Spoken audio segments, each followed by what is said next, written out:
দেশের এবং প্রবাসের ভাই বোনদের প্রতি সালাম। আসসালামু আলাইকুম। আমি প্রভাষক ডাক্তার ইকতা পারভিন, চেম্বার সেবা হোমিও কমপ্লেক্স অ্যান্ড সেবা ডিজিটাল ল্যাব, উপজেলা মডেল মসজিদের পূর্ব পাশে, শিমুলিয়া, মাগুরা। সহবাসের সময়কে দীর্ঘায়িত কিভাবে করা যায়, অর্থাৎ 2 মিনিট থেকে কিভাবে 10-15 মিনিট করা যায় সে বিষয়ে আজকে কথা বলবো। সহবাসের সময়কে দীর্ঘায়িত করার জন্য স্বামী স্ত্রী দুজনকেই ধৈর্যশীল এবং সহনশীল হতে হয়। মাথা ঠান্ডা রেখে যৌন কার্য পরিচালনা করতে হয়। মনে রাখবেন যে আপনি যুদ্ধক্ষেত্রে যুদ্ধ করতে যাচ্ছেন না, জয়লাভ করতে যাচ্ছেন না।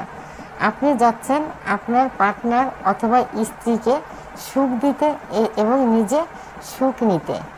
যখন সহবাস শুরু করতে যাবেন তার পূর্বে দুজনকে পর্যাপ্ত পরিমাণ ফোরপ্লে করবেন।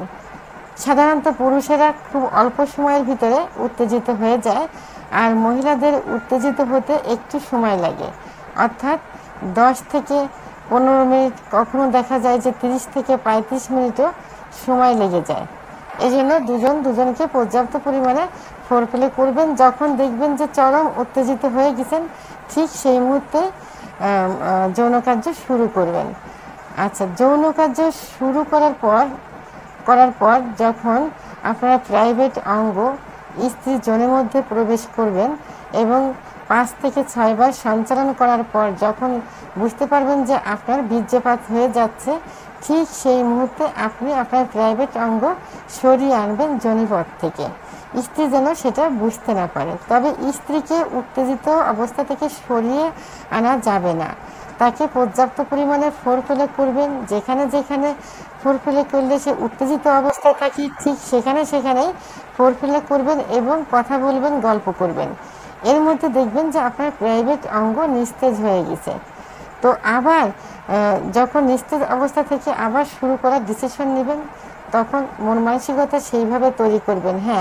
তবে যৌন কার্য পরিচালনার পূর্বে অর্থাৎ সহবাসে আসার পূর্বে আপনি কিছু খাবার খেয়ে নেবেন, যেমন 1 গ্লাস কুসুম গরম দুধ, 1টা ডিম, 1টা কলা, 2টা খেজুর, 2টা কাজু বাদাম, অন্তত সহবাসের 1 ঘন্টা আগে এইগুলো খেয়ে নেবেন। তাহলে আপনার এনার্জিটা বেড়ে যাবে। যখন দেখবেন যে আপনার ওঠানামা করতে অর্থাৎ থেমে সহবাস করতে যখন দেখবেন যে আপনার প্রাইভেট অঙ্গটা নিস্তেজ হয়ে গেছে, আপনি যখন আবার মন শুরু করবেন যে আবার শুরু করব, ঠিক আবার উত্তেজিত হয়ে যাবে। এই জন্য খাবারগুলো 1 ঘন্টা আগেই খেয়ে নেবেন।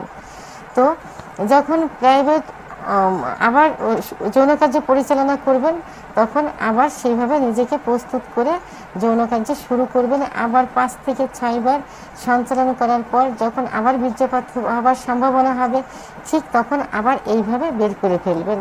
স্ত্রীকে সেভাবে ফোরপ্লে করতে থাকবেন। এভাবে পর্যায়ক্রমে কয়েকবার করলে দেখা যাবে যে 10 থেকে 15 মিনিট আপনি হাতে সময় পেয়ে যাবেন।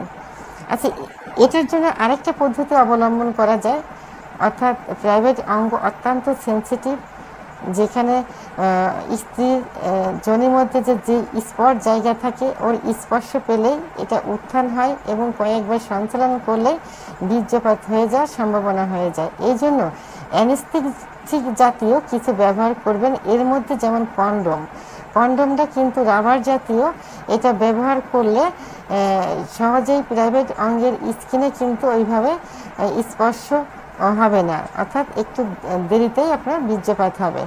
আবার আপনি এটাও করতে পারেন, অ্যানেস্থেটিক জাতীয় ভ্যাজলিন অথবা জেলি ব্যবহার করতে পারেন।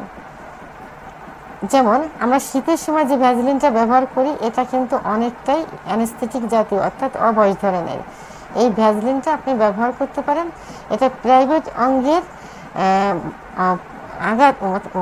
আঘাত থেকে অর্থাৎ অগ্রভাগ থেকে মাঝপথ পর্যন্ত ব্যবহার করবেন এবং যৌন মিলনে যাবার পূর্বে একটু ধুয়ে নিতে পারেন। যদি একটু চুলকায় তাহলে অবশ্যই অ্যালার্জি জাতীয় একটা ওষুধ খেয়ে নিতে পারেন।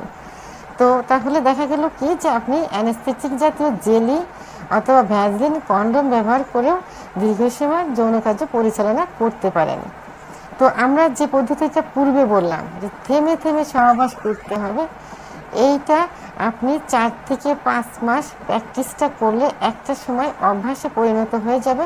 তখন এই থেমে থেমে সহবাস আর করা লাগবে না, এমনিতে আপনার সময়টা বেড়ে যাবে। তো বন্ধুরা, আমার ভিডিওটি সম্পর্কে যদি কোনো মতামত থেকে থাকে তাহলে অবশ্যই কমেন্টসের মাধ্যমে জানাবেন।